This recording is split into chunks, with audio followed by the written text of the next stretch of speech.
Hello friends, CMP online classes में आप सभी का स्वागत है। आज से हम आप लोगों को इंग्लिश का क्लास स्टार्ट करवा रहे हैं। इंग्लिश का क्लास जो सर स्टार्ट करेंगे उस सर का नाम मनीष सर है। हम आप लोगों को आज मनीष सर से परिचय करवाते हैं। आइए sir. Hello my dear students, myself Manish Kumar. आज मैं आप लोगों को ग्रामर के बारे में बताने जा रहा हूँ। आप लोग को 12th का भी बताया जाएगा, 12th के बुक के बारे में भी बताया जाएगा, उसके बारे में। ठीक है, चलिए तो स्टार्ट करते हैं। चलिए, आज तो सबसे पहले हम आप लोग को टेंस के बारे में बताने जा रहे हैं। टेंस होता क्या है, टेंस किसे कहते हैं, इसके बारे में आप लोग को आज बताने जा रहा हूँ। सबसे पहले जान लेते हैं टेंस क्या होता है। टेंस हिंदी में इसे काल कहते हैं। टेंस को हिंदी में हम लोग काल कहते हैं। काल आप लोग हिंदी में इसे समय भी बोल सकते हैं, जो समय चलता है। चलिए आते हैं नेक्स्ट पॉइंट पे। What is tense? काल किसे कहते हैं, काल होता क्या है? तो इसका अर्थ होता है, देखिए किसे कहते हैं काल। Tense is a form of verb which tells us about the time of an action. मतलब काल जो है, जो समय जो है, जो क्रिया का एक रूप है। जो समय जो है वो क्या है, एक क्रिया का रूप है। जो क्रिया मतलब जो हम लोग काम करते हैं उसे क्रिया कहते हैं। एक रूप है जो हमें एक क्रिया के समय के बारे में बताता है। किसके बारे में बताता है? समय के बारे में, समय के बारे में बताता है। चलिए आगे इसके बारे में पढ़ते हैं। और how many types of tense? Tense के कितने प्रकार होते हैं, कितने भेद होते हैं, लिख लेते हैं। How many types of tense? Tense के कितने भेद होते हैं, हिंदी में भी लिख देते हैं। काल के कितने भेद होते हैं?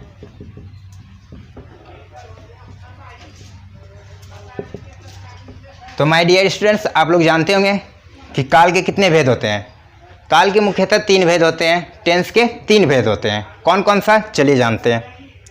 सबसे पहले होता है there are 3 types of tense. 3 भेद होते हैं। There are 3 types of tense. Hindi में भी लिख देते हैं। काल के 3 भेद होते हैं।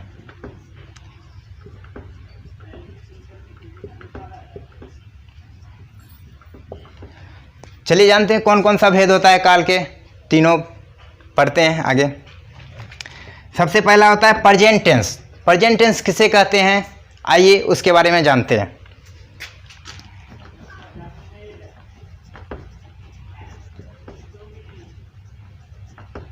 प्रेजेंट टेंस, इसको हिंदी में हम लोग कहते हैं वर्तमान काल। जैसे आप लोग अभी ये वीडियो देख रहे हैं ना, तो ये वर्तमान काल में है। अभी आप लोग देख रहे हैं तो वो क्या हो गया, वर्तमान काल। जो भी काम अभी आप कर रहे हैं वो वर्तमान काल होता है। हिंदी में प्रेजेंट टेंस को हम लोग बोलते हैं वर्तमान काल।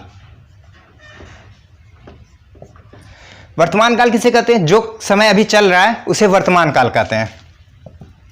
जो समय अभी चल रहा हो। चलिए अब नेक्स्ट पॉइंट पे आते हैं। दूसरा नंबर क्या होता है? दूसरा बोलते हैं हम लोग उसे पास्ट टेंस, जिसे हिंदी में हम लोग बोलते हैं भूतकाल। जैसे बीता हुआ कल या बीता हुआ समय।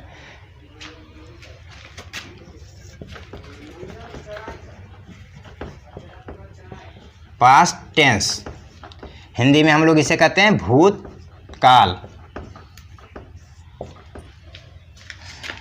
बीता हुआ कल, बीता हुआ कल, या बीता हुआ समय भी बोल सकते हैं। बीता हुआ समय।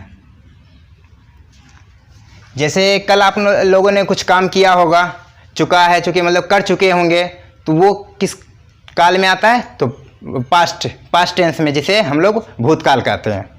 अब नेक्स्ट पॉइंट में आते हैं फ्यूचर टेंस। फ्यूचर टेंस को हिंदी में हम लोग बोलते हैं भविष्यत काल, आने वाला कल या आने वाला समय। ठीक है, तो आप लोग जानेंगे फ्यूचर टेंस के बारे में। Future tense, FUTU, future tense, Hindi में हम लोग इसे कहते हैं भविष्यत काल। भविष्यत काल, आने वाला कल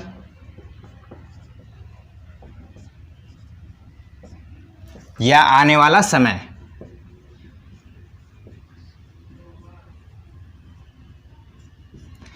आप लोग जैसे कल भी मेरा वीडियो अपलोड होगा, आप लोग देखेंगे, कल होगा तब देखेंगे, तो वो क्या हो जाएगा? फ्यूचर टेंस, वर्तमान, ये सॉरी वर्तमान काल नहीं, इसे हम लोग क्या बोलेंगे? भविष्यत काल, मतलब होने वाला। कल जो अपलोड होगा वीडियो आप लोग देखेंगे तो वो हो जाएगा हमारा भविष्यत काल में। चलिए हम ये सब का तीनों का डिफिनेशन पढ़ेंगे। सबसे पहले हम लोग पढ़ेंगे प्रेजेंट टेंस का डिफिनेशन, वर्तमान काल का। चलिए सबसे पहले हम व्हाइट बोर्ड को मिटा लेते हैं।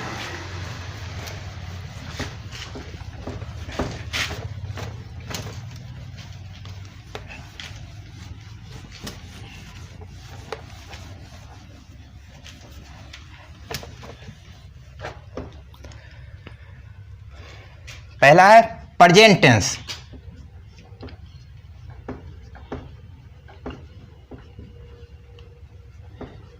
इसका हिंदी होता है वर्तमान काल। आप लोगों को पहले ही बता चुके हैं, वर्तमान काल। वर्तमान काल, ये माय डियर स्टूडेंट्स, मैं आप लोग को वर्तमान काल के बारे में बताता हूँ, उसके डिफिनेशन के बारे में बताने जा रहा हूँ। वर्तमान काल के कितने भेद होते हैं, जिसे इंग्लिश में हम लोग प्रेजेंट टेंस कहते हैं। How many types of present tense? सबसे पहले लिख लेते हैं question, how many types of present tense?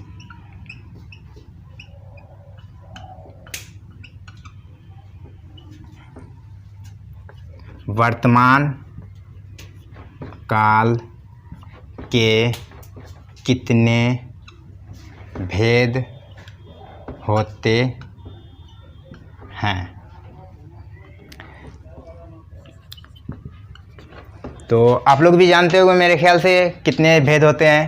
तो चलिए मैं आप लोग को बता देता हूँ वर्तमान काल के कितने भेद होते हैं। सभी के मुख्यतः जो है जितने भी टेंस हैं सभी के मुख्यतः 4 भेद होते हैं। जैसे वर्तमान काल है, वर्तमान काल, भूतकाल, भविष्यत काल, present tense, past tense, future tense, सभी के 4 भेद होते हैं, 4 टाइप्स होते हैं।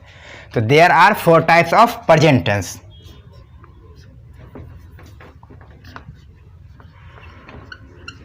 There are 4 types of present tense.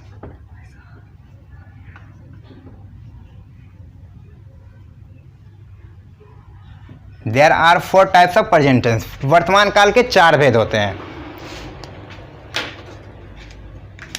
Hindi में भी लिख देते हैं, वर्तमान काल के 4 भेद होते हैं। चलिए वो कौन कौन सा भेद होता है वर्तमान काल के 4 भेद, उसे हम लोग पढ़ेंगे। अगर आप लोग टेंस को सही तरीके से सीख लेते हैं तो आप लोग स्पोकन भी कर सकते हैं, फ्रैंकली होके। स्पोकन एक दूसरे के बीच फ्रैंकली होके कर सकते हैं। चलिए तो अब जानते हैं वर्तमान काल के 4 भेदों को। पहला भेद simple present tense. Simple present tense, simple present tense. दूसरा हो गया प्रेजेंट कंटिन्यूअस टेंस।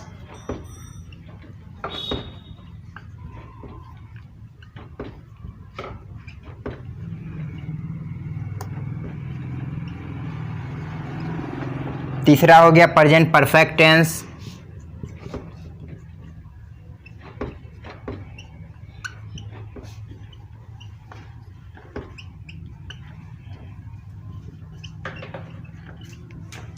और चौथा हो गया present perfect continuous tense.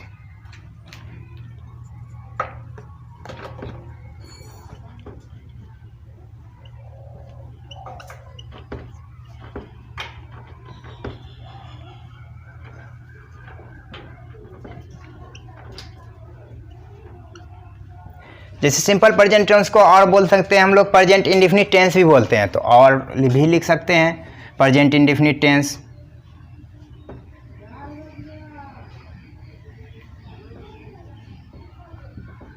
Present indefinite tense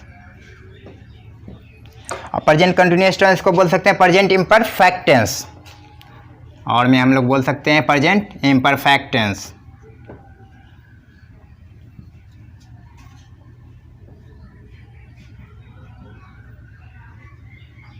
तीसरा प्रेजेंट परफेक्ट टेंस और चौथा प्रेजेंट परफेक्ट टेंस।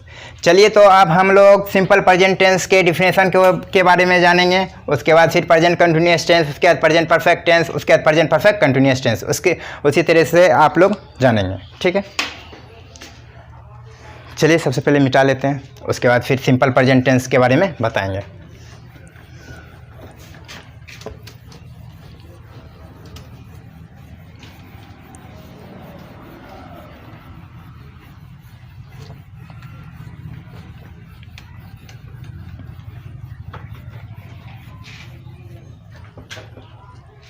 तो आते हैं पहला प्रेजेंट टेंस का पहला भेद कौन सा होता है, simple present tense. Simple present tense के बारे में बताते हैं। सिंपल प्रेजेंट टेंस, और इसे हम लोग क्या बोलते हैं, प्रेजेंट इंडेफिनिट टेंस भी बोलते हैं ना, प्रेजेंट इंडेफिनिट टेंस। चलिए इसको हम लोग हिंदी में बोलते हैं सामान्य वर्तमान काल, सामान्य वर्तमान काल। चलिए पहचानने का नियम और मेकिंग रूल बनाने का नियम के कैसे बनाया जाता है उसके बारे में, कैसे पहचाना जाता है, कैसे बनाया जाता है उसके बारे में बताते हैं। मेकिंग रूल क्या होता है इसका मेकिंग रूल, हिंदी वाक्य के अंत में ता है, ती है, ता हूँ, ते हो इत्यादि रहे तो उस वाक्य का अनुवाद सिंपल प्रेजेंट टेंस में करेंगे, सामान्य वर्तमान काल में करते हैं। उसका किस में करते हैं, सिंपल प्रेजेंट टेंस में करते हैं। उस वाक्य का अनुवाद सिंपल प्रेजेंट टेंस में करते हैं।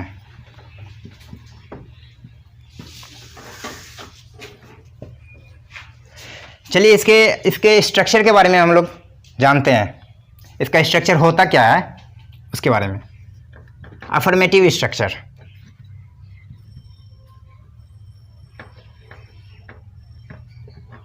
अफर्मेटिव जिसे स्ट्रक्चर, अफर्मेटिव मतलब सकारात्मक, सकारात्मक जो है बनाने का तरीका जो है वो है, ठीक है, सकारात्मक, सकारात्मक बनावट भी बोल सकते हैं आप लोग। कैसे होता है इसका, क्या क्या होता है, तो इसका होता है subject plus verb 1 oblique verb 5 plus object plus other word भी लिख सकते हैं, अदर वर्ड। ठीक, ये हमारा स्ट्रक्चर हो गया, सिंपल प्रेजेंट टेंस का अफर्मेटिव रूल का स्ट्रक्चर हो गया। चलिए अब किसमें वर्ब 1 क्रिया का पहला रूप किसमें लगता है और क्रिया का 5वां रूप किसमें लगता है उसके बारे में जानेंगे। ठीक है, आप सब्जेक्ट किसको बोलते हैं उसके बारे में जानेंगे, ऑब्जेक्ट किसको बोलते हैं उसके बारे में जानेंगे। चलिए तो सबसे पहले जानते हैं वर्ब 1 क्रिया का पहला रूप और क्रिया का पांचवा रूप किस में लगता है। तो हम लोग लिख लेते हैं, इसको आप लोग याद कर लीजिएगा।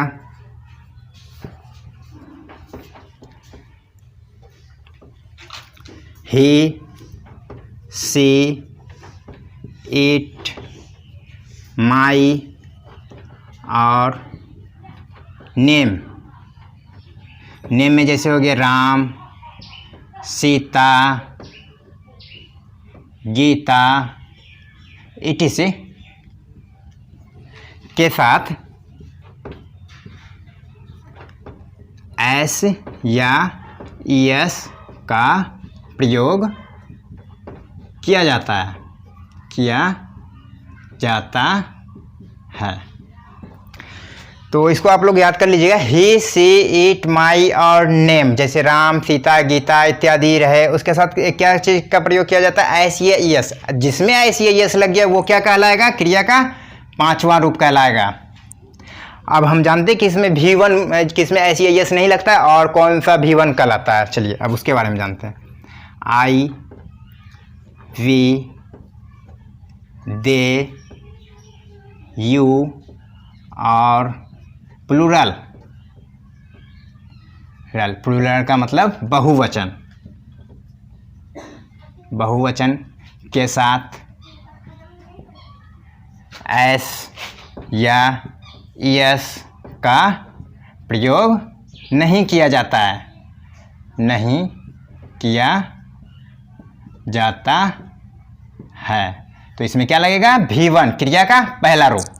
जैसे हम लोग समझ लेते हैं कि क्रिया का पहला रूप, दूसरा रूप, तीसरा रूप किसे कहते हैं। जैसे एग्जाम्पल में, जैसे क्रिया का पहला रूप गो, गो का मतलब होता है जाना।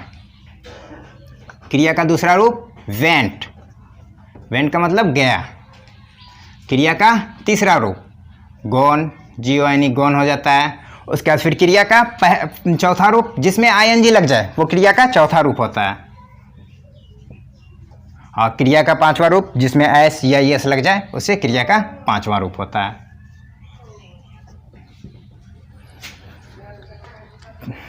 चलिए इसको मिटा लेते हैं, उसके बाद फिर बताएंगे आप लोग को आगे। नेक्स्ट,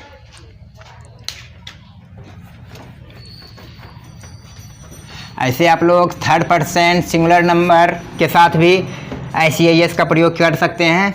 जिसे हम तो ऐसे बता दिए, इस तरीके से आप लोग को जल्दी याद होगा, इसीलिए मैंने इस तरह से बताया है। ऐसे थर्ड पर्सन सिंगुलर नंबर आप लोग जो है थोड़ा कंफ्यूज हो जाइएगा, इसीलिए हम लोग मैंने बेसिक के तौर पे बताया है। चलिए अब हम जो है ट्रांसलेशन देख लेते हैं, एग्जाम्पल कैसे बनता है। तो हम लोगों ने स्ट्रक्चर लिखाया था, क्या लिखाया था, सब्जेक्ट प्लस वर्ब 1 या verb 5 plus object. Other word लिख भी सकते हैं, नहीं तो नहीं भी लिख सकते हैं, ठीक है। चलिए एग्जाम्पल में जैसे दे देते हैं, मैं घर जाता हूँ। इसका क्या बन जाएगा ट्रांसलेशन, आप लोग बताइए अगर इंग्लिश में बनाएंगे तो जैसे हम लोग अब इसको बनाते हैं, कैसे बनाते हैं, सब्जेक्ट मतलब इसमें सब्जेक्ट कौन है, मैं घर जाता हूँ, तो इसमें सब्जेक्ट कौन है, तो सबसे पहले कौन घर जाता है, कौन, हम अपने मन में अगर कौन से सवाल पूछे तो पता चल जाएगा कि वही सब्जेक्ट है हमारा, कर्ता। हम लोग सब्जेक्ट को हिंदी में क्या बोलते हैं, कर्ता, जिसके द्वारा कोई भी कार्य किया जाता है। और वर्ब, वर्ब का मतलब होता है क्रिया, जो कोई काम करता है वो, ठीक है। जैसे कोई आप लोग पढ़ रहे हैं, वीडियो देख रहे हैं, आप लोग पढ़ाई कर रहे हैं, तो ये क्या, कोई भी काम, दुनिया में कोई भी काम हो वो वर्ब कहलाता है। ऑब्जेक्ट, ऑब्जेक्ट मतलब कोई भी वस्तु, ठीक है, कोई भी वस्तु हो तो उसे ऑब्जेक्ट कहते हैं। चलिए तो अब इसमें आप लोग खुद समझ सकते हैं कि इसमें मैं घर जाता हूँ, मैं तो सब्जेक्ट कौन है, सब्जेक्ट कौन है, कर्ता कौन है, कौन घर जा रहा है, जो घर जाने का काम कौन कर रहा है, तो मैं कर रहा हूँ, तो मैं का क्या हो जाएगा सब्जेक्ट का, आई, मैं का क्या होता है, आई। क्या अब क्या लिखेंगे इसमें, I am going to house, ऐसे नहीं ना। अब देखिए इसको इसके स्ट्रक्चर के अनुसार बनाना है, ठीक है। तो आई के अनुसार मैंने बताया था आई वी दे यू के साथ ICIS का प्रयोग नहीं किया जाता, उसमें क्या लगता है V1 क्रिया का पहला रूप लगता है। तो क्रिया का पहला रूप, इसमें क्रिया क्या हो रहा है, तो क्रिया कोई काम होता है, ठीक है, कोई काम होता है। जैसे क्या कर रहा है ये, मैं घर जाता हूं, ये घर जाने का काम कर रहा है, तो क्रिया क्या है, जाना हो गया। तो क्या हो जाएगा, इसका क्या लगेगा, इसमें verb 1 लगेगा या verb 5, verb 1 लगेगा। चलिए, तो आई गो टू, अगर कोई भी स्थान से कोई भी कहीं से जाता है, अगर कोई स्थिति में मतलब कहीं से मतलब एक स्थान से दूसरे स्थान में जाता है, तो आप लोग प्रीपोजिशन में पढ़ेंगे, तो उसमें टू का प्रयोग किया जाता है। और कोई कहीं से आता है तो उस स्थिति में हम लोग फ्रॉम का प्रयोग किया रखते हैं, ठीक है। तो आई गो टू हाउस, तो इसमें ऑब्जेक्ट कौन है, मैं घर जाता हूँ, तो क्या है, कोई वस्तु हुई हुआ ना, घर क्या हो गया, ये वस्तु, स्थान, प्लेस, ये हो गया। क्या हो जाएगा, आई गो टू हाउस। चलिए, ये था हमारा एफर्मेटिव रूल। अब आप लोग को निगेटिव रूल बताते हैं।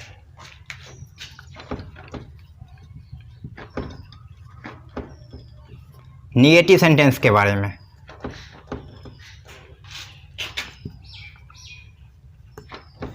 नकारात्मक वाक्य,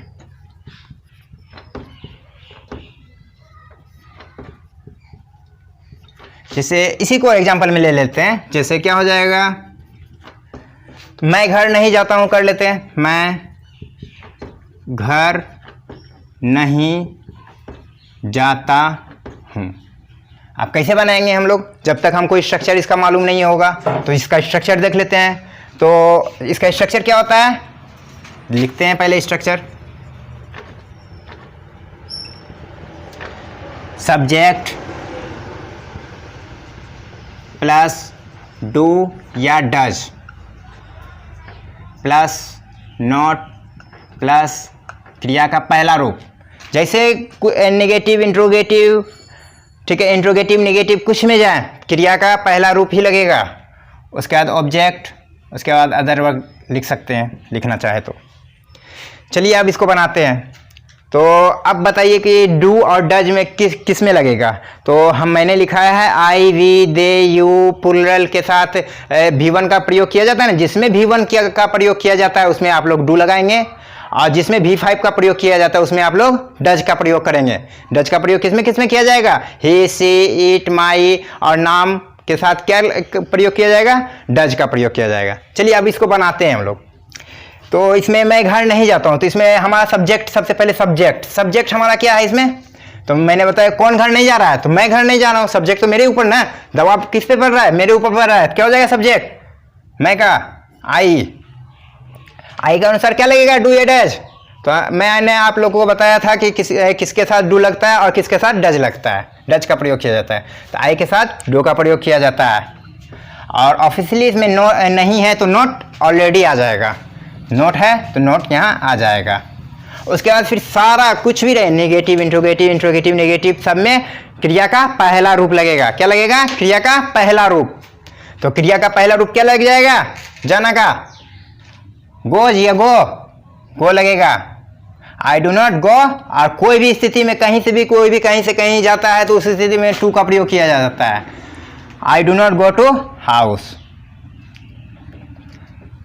नेक्स्ट वीडियो में आप लोग जानेंगे कि interrogative, negative, term I, term N I के बारे में आप लोग नेक्स्ट वीडियो में जानेंगे। और चैनल को सब्सक्राइब करें और शेयर करें। Thank you.